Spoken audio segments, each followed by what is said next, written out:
Këto ditë jam angazhuar si shumë të tjerë në kundërshtimin e projektligjit për barazinë gjinore. Jam i vetëdijshëm se ka shumë individë dhe grupe që janë mërzitur me këtë qëndrim. Mua nuk më shqetëson as pak mërzitja e OJF-ve të sponsorizuara që duan ta shtyjnë këtë agjendë. Ajo që më shqetëson është përshtyllimi atyre që janë objekt i projektligjit. Këta janë individë që ndjejnë një konflikt të brendshëm mes gjinisë me të cilën ata identifikohen dhe trupit të tyre. Prandaj ky mesazh u drejtohet atyre. Nëse ti je një djalë apo një vajzë që po përjeton këtë konflikt dhe ke menduar se ky ligj do të ndihmonte, por tani je mërzitur sepse po i bëhet kundërshtim, të lutem, më dëgjoj për pak minuta. Ne nuk e kundërshtojmë këtë projektligj sepse nuk duam të kuptojmë. Njerëz si unë nuk mohojnë që ti e ndjen vërtet të konflikt të brendshëm. E besojmë plotësisht që përjetimi yt është real dhe i dhimbshëm.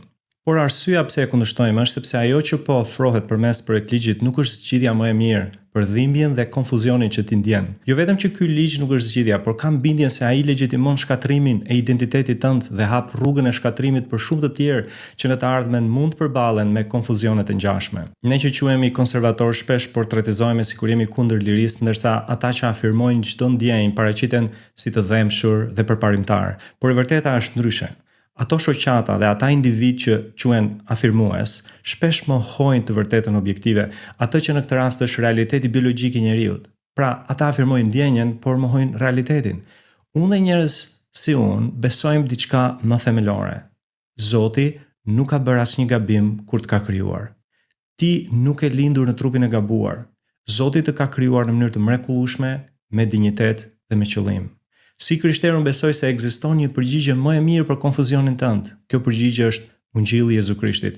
Ungjilli është fuqia e Perëndisë për të shpëtuar njeriu që beson. Është fuqia e Perëndisë për të shëruar, për të falur dhe për të restauruar njeriu e thyer. Në thelb të gjithë jemi njerëz të thyer. Secili prej nesh e përjeton këtë thyerje në mënyra të ndryshme. Dikush në konfuzionin që ndjen për identitetin gjinor, dikush tjetër në tërheqjen seksuale ndaj të njëjtës gjini. Një pedofil ndjen prirjen për të abuzuar me një të mitur, një i martuar ndjen tundimin për të tradhtuar bashkëshorten, një pushtetar ndjen tundimin për të kryer korrupsion, dhe pothuajse të gjithë ndjejmë tundimin për të gënjur, lakmuar apo manipuluar. Askush prej nesh nuk është i përsosur. Megjithatë, ka një ndryshim thelbësor kur bëhet fjalë për mënyrën se si shoqëria propozon të merret me këto sjellje. Publikisht, askush nuk po kërkon mbrojtje ligjore për pedofilin, korrupsionin apo gënjeshtrën. Por përmes projektligjit në fjalë, po kërkohet që vetë përcaktimi i gjinisë të pranohet si moral dhe të mbrohet ligjërisht. Por kjo nuk është rrugë që shëron, është një rrugë që shkatërron. Jezusi tha, rruga që të çon në shkatërim është e gjerë, por ajo që të çon në jetë është e ngushtë. Mesazhi krishter nuk është thjesht se vetë përcaktimi i gjinisë përtej asaj që ka dhënë Zoti është i gabuar. Është më shumë se kaq. Mesazhi krishter është ky: nëse vjen tek Krishti, ti gjen falje, dashuri dhe mundësinë për t'u restauruar nga thyerja e mëkatit. Në Krishtin ti gjen fuqinë për të pranuar dhe dashur trupin tënd, trupin që Zoti të ka dhënë, sepse ai nuk ka bërë asnjë gabim kur të ka krijuar ty. Ka plot njerëz në botë që e kanë përjetuar këtë shërim. Ndihma e vërtet nuk vjen nga mbrojtja ligjore e diçkaje që shkatron identitetin tënd, por nga dorëzimi i jetës të ai që mund ta ngjisë aty ku është thyer dhe ta bëj përsëri të re. Dhe kjo që po them nuk është retorik boshe, është diçka që unë vetë kam përjetuar.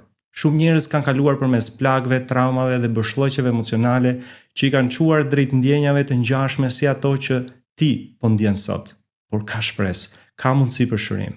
Zgjidhja nuk gjendet në ligje që thellojnë konfuzionin dhe rrënimin shpirtëror, por tek Krishti, që mund të restauroj identitetin tënd sipas trupit biologjik me cilin të ka krijuar Zoti. Ai mund të t'jap forcë ta duash trupin tënd sepse je krijuar në mënyrë të mrekullueshme.